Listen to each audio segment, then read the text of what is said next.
So you might make the choice that you want to work in black and white on an image, or for the whole class. That's up to you. But instead of using the saturation part of the hue and saturation tool, there's an easier and actually a better way to modify your image for grayscale black and white. So once you have your image open, you're going to actually come over to the image tab on your menu bar, and you're looking for mode, the second one down. You'll see that the pop-up has RGB, which is our color mode, and then grayscale, which is another fancy name for black and white. I click on grayscale, and it's going to convert the image from color to black and white. So it's removed all the color information.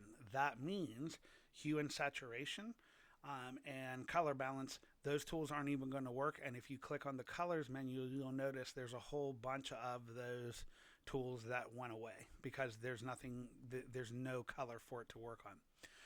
That being said, you're either going to be using the levels or the brightness and contrast tools. And if you go into levels, you'll notice that the channel for value is there, but none of the colors are there because there's no color.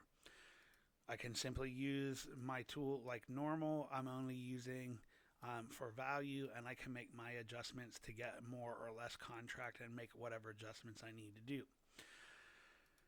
The other way to do it, which I use and I find to be easier, is simply using the brightness and contrast tool. And we've already played around with contrast, but black and white photos look a lot better when there's more contrast.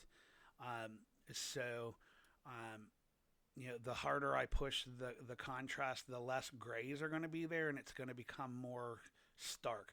I don't want to go that far, but I can push that pretty far so that I get a nice contrast. There's dark darks and light lights in the image. And that's what you're looking for if you're doing black and white. There's not as much work to do with black and white because you're really just looking at the contrast.